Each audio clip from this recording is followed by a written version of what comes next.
Ada yang lagi viral acara tablik akbar Ustadz Kondang, Ustadz ganteng yang jadi idola para emak-emak sampai ketika dia mendampingi seorang calon gubernur berkampanye pada saat itu, emak-emak rebutan salaman dengan dia, padahal dia sendiri melarang laki-laki dan perempuan yang bukan mahram saling bersentuhan. Apa hukumnya menyentuh perempuan yang bukan mahram? Bi ayyut'ina ala ra'si ahadikum, ditusukkan ke kepala kamu, ditusukkan besi dari neraka ke kepala kamu, khairan, lebih baik min anta musayyada mar'atin la tahillu lahu, daripada menyentuh tangan perempuan yang tak mahram.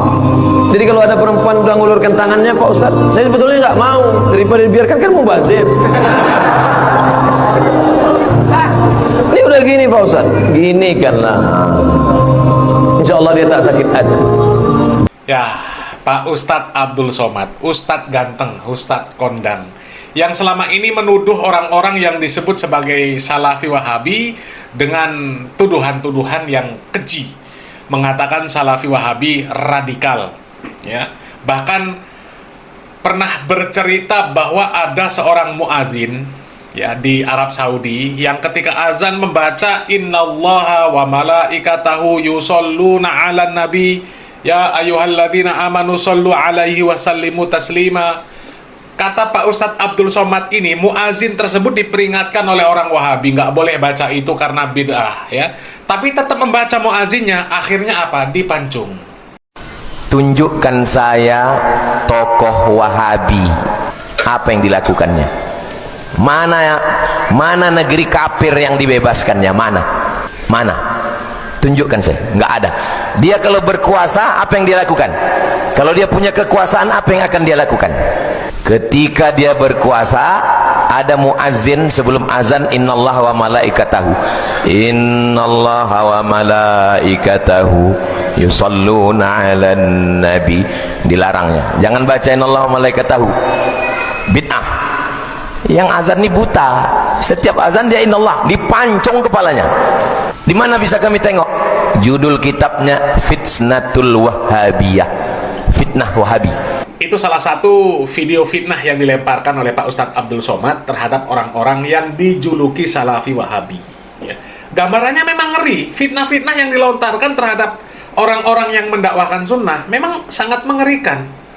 Kami juga pengalaman pribadi ada, dituduh intoleran, ya, anti NKRI, ya, bahkan sampai sarang toloris. Pondok pesantren kami dulu disebut seperti itu, ya, pengalaman pribadi jadi kan, ya. Dan memang fitnahnya yang dilemparkan ya seperti itu, ya.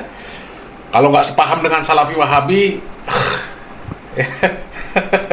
padahal kalau Pak Abdul Somad itu mau berpikir, ya, dari sekian banyak acara pengajian dia, acara tablik akbar dia yang dihadang, yang dilakukan penolakan, ya, yang diboikot, nggak ada satupun pelakunya orang-orang Wahabi. Yang menghadang, yang memboikot, yang menolak, satupun nggak ada orang Wahabi. Apalagi kok sampai nggak ada, itu bohong itu, ya.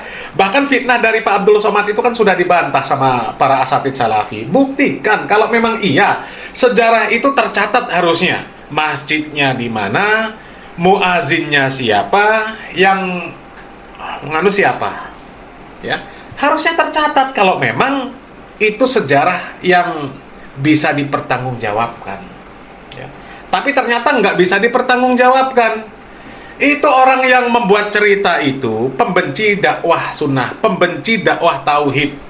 Lah dia memfitnah Wahabi dengan fitnah yang seperti itu. Dia sendiri hidup dan meninggal dalam kondisi aman dan nyaman, tentram jaya di negeri orang-orang yang dia sebut Salafi Wahabi. Coba.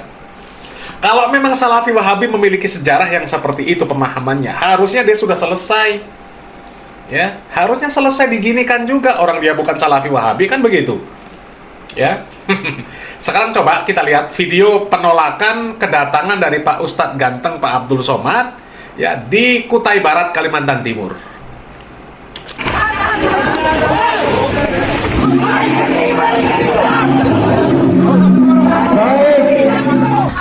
Rame ya. 1000 gong untuk Kubar, ya, Kutai Barat, aksi menolak UAS. Kami menolak kehadiran Ustadz Abdul Somad di Kutai Barat. Jangan menyebarkan paham ekstremis dan radikalisme di Kutai Barat. Jadi dia selama ini menuduh Salafi Wahabi yang radikal, intoleran, anti NKRI, sesat, nggak ikut ulama dan sebagainya. Akhirnya dia sendiri kena juga. Karena memang ya secara jejak rekam, dan kita masih bisa tracking kok ya, jejak rekam dari Pak Ustadz Abdul Somad ini pernah membolehkan yang namanya bunuh diri, bom bunuh diri. Pernah Pak Abdul Somad membolehkan, ya. Dan kemudian ketika banyak kritikan, lagi-lagi dia memfitnah orang-orang yang disebut Salafi Wahabi, mencatut nama Syekh Al-Albani, mencatut Syekh Sholih Al-Fauzan, bahwa fatwa yang dia katakan, yang dia sampaikan itu adalah fatwa dari ulama Salafi Wahabi. Lah kalau memang Salafi Wahabi radikal dan sebagainya, ngapain dia ngambil fatwa dari ulama Wahabi? Coba pikir. Dan itu pun sudah dibantah juga oleh para asatid Salafi. Nggak benar Syekh Al-Albani, Syekh Al-Fauzan ya membolehkan yang namanya gerakan, kalau kata Pak Abdul Somad itu istishadiyah, ya. Nggak ada ulama-ulama Salafi yang membolehkan meledakkan diri. Nggak boleh. Yang namanya bunuh diri itu mau gimana caranya ya tetap salah, ya. Kedatangan Ustadz Abdul Somad atau UAS di Kabupaten Kutai Barat, Kalimantan Barat diwarnai aksi pengadangan. Dalam rekaman video, mobil yang diduga dikendarai UAS diadang oleh sejumlah massa. Warga mendesak agar UAS keluar dari mobil tersebut. Beruntung aksi ini akhirnya berhasil kondusif atas penjagaan aparat terkait. Dai kondang tersebut tiba di Bandara Melalan, Sendawar, dan disambut tokoh agama, perwakilan Kementerian Agama Kabupaten Kutai Barat, serta masyarakat. Sebelumnya rencana kunjungan UAS ini memicu penolakan dan sempat terjadi upaya pengadangan. Namun melalui koordinasi antara pemerintah daerah, aparat keamanan, tokoh agama, dan berbagai pihak, seluruh rangkaian kegiatan dapat dilaksanakan secara tertib dan kondusif. Ribuan masyarakat juga tampak memadati acara dan antusias mengikuti jalannya tablik akbar tersebut. Acara akbar ini turut dihadiri oleh Wakil Bupati Kutai Barat Haji Nanang Andriani, Wali Kota Samarinda periode 2010-2021, Wakil Bupati Kutai Barat periode 2006-2016, Kepala Kantor Kementerian Agama, Kapolres Kutai Barat, tokoh adat, jajaran Forum Koordinasi Pimpinan Daerah atau Forkopimda, serta berbagai elemen masyarakat. Kepala Kantor Kementerian Agama Kabupaten Kutai Barat, Haji Johan Marpong, memberikan tanggapan positif dan apresiasi atas kehadiran Ustadz Abdul Somad. Ia mengatakan bahwa kehadiran dai kondang tersebut merupakan berkah tersendiri bagi umat muslim di Kutai Barat. Kesempatan, Pak! Tidak ditahan, Pak! Kasih kesempatan! Buka kaca, Pak! Buka kaca, Pak! Buka! Tetapi kami ketika menyampaikan permohonan untuk menjaga perasaan kami sebagai putra daerah agar yang bersangkutan tidak perlu hadir di Kutai Barat. Siapa yang mau mendengar? Tidak ada. Kami tidak membenarkan ya orang-orang yang melakukan penolakan terhadap dakwahnya Pak Ustadz Abdul Somad ini, kami nggak membenarkan. Tapi kami juga nggak bisa menyalahkan 100% karena memang secara track record ya, dan kita masih juga bisa men-tracking sekali lagi fatwa-fatwa ya, kemudian ceramah-ceramah dari Pak Ustadz Abdul Somad ini yang jelas-jelas bermasalah ya, apalagi kalau berbicara tentang bom bunuh diri. Kalian yang menuduh Salafi Wahabi intoleran, radikal dan sebagainya, cari para asatid Salafi yang mengeluarkan fatwa seperti fatwanya Pak Ustadz Abdul Somad yang membolehkan itu. Coba kalian cari satu saja ceramah dari para asatid Salafi yang berfatwa seperti yang difatwakan oleh Ustadz Abdul Somad. Meskipun Ustadz Abdul Somad itu mencatut nama Syekh Al-Albani ya, ketika dipertanyakan dari mana dia mengambil sumber ya dari statement dia tersebut ya. Dia mencatut nama Syekh Al-Albani, tapi para asatid Salafi membantah bahwa Syekh Al-Albani nggak membenarkan yang seperti itu. Hanya dia saja yang salah dalam membaca fatwa yang disampaikan oleh Syekh Al-Albani, Syekh Sholeh Al-Fauzan, dan sebagainya. Ada itu bantahan dari Ustadz Ali Musri. Ada. Ya. Kemudian Pak Ustadz Abdul Somad secara track record juga pernah membela gerakan khilafah, ormas yang sudah dibubarkan oleh pemerintah. Coba cari satu saja para asatid salafi yang mendukung ormas yang sudah dibubarkan itu. Nggak akan ditemukan. Ya, kemudian Pak Ustadz Abdul Somad juga pernah menyinggung orang-orang agama Kristen.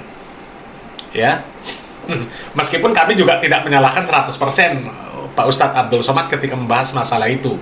Ya, hanya saja memang kosakata yang diambil kurang tepat. Meskipun sebenarnya ya Pak Abdul Somad memang berbicara di komunitas kaum muslimin. Ya, tapi karena ada nada-nada yang mengejek, ya itulah yang membuat orang-orang Kristen nggak terima.